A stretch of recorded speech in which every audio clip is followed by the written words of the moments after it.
Eh bien, on vous demande pour qui vous auriez voté.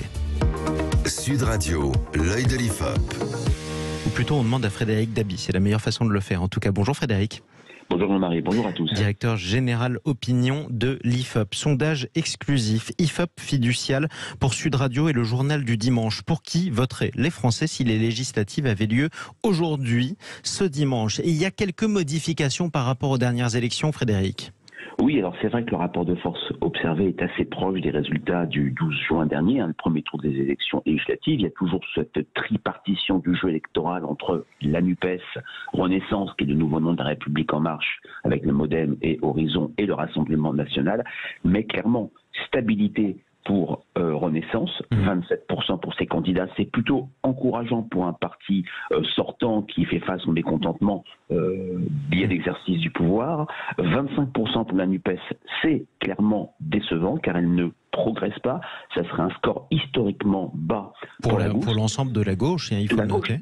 Et puis, vous avez peut-être vu, Jean-Marie, on fait une hypothèse, on imagine qu'il n'y a pas de NUPES, on a une gauche éclatée, et là, le total gauche fait 29, avec LFI seulement à 11, donc 25 d'un côté, 29 de l'autre, ça veut dire une déperdition. Le fait majeur, pour moi, c'est quand même une nouvelle percée du Rassemblement national, on va peut-être en parler. Oui, on va en parler puisque justement, si je récapitule l'ordre d'arrivée, si le premier tour des législatives avait lieu ce dimanche, en tête la majorité sortante, 27%, suivi de la NUPES, 25%, suivi du Rassemblement national, 21%, qui progresse de près de 2 points par rapport au premier tour des dernières législatives. Oui, c'est vrai que la NUPES est en baisse.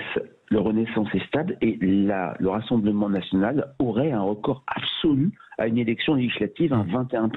Et si on prend un bloc de droite extrême ou d'extrême droite, avec les candidats de reconquête d'Éric Zemmour, on aurait un bloc de 27%, 26,5%, et en plus une progression de 3 points par rapport aux élections législatives. Alors bien sûr, c'est un sondage qui est pour l'instant dans les limbes, puisqu'il n'y a pas de solution, mais on en parle de plus en plus. Le JDD titre là-dessus ce matin. Déjà, Jean-Marie, c'est inédit, 6 mois après une élection législative, de proposer aux Français un rapport de force pour les élections futures. Ça veut dire quelque chose, et en tout cas, c'est 21%. Ça montre une fois de plus l'installation du Rassemblement national, même si Renaissance résiste bien. Oui, c'est ça. Alors, il y a un parti qui tente de résister, qui le fait plutôt, ce sont les Républicains, puisqu'ils sont encore à 11%. C'est faible quand on connaît les scores historiques de ce parti. En revanche, c'est pas très loin de ce que pesaient les Républicains aux législatives. Oui, alors c'est intéressant de voir, quand on a testé la semaine dernière dans une nouvelle édition du scrutin présidentiel, Pécresse n'était plus qu'à 3%. En revanche, les Républicains restent stables par rapport à leur score du 12 juin dernier. Alors, la difficulté pour eux, c'est un problème d'espace dans cette tripartition NUPES, majorité RN. Il y a beaucoup de sympathisants LR qui choisiraient un candidat Renaissance, un nombre non négligeable, un candidat du Rassemblement national ou une candidate. Mais c'est vrai qu'il y a ce socle des Républicains. Et puis ce sondage est fait sur étiquette, il ne prend pas en compte complètement l'implantation locale. C'est ce qui avait permis aux Républicains, malgré des scores décevants, de, je dirais, sauver les meubles avec 65 ou 70 députés. C'est ça. L'enseignement, c'est que le bloc extrême droite est devant la NUPES, donc devant le bloc de gauche. Ce n'est jamais arrivé, en tout cas quand on totalisait les différentes forces.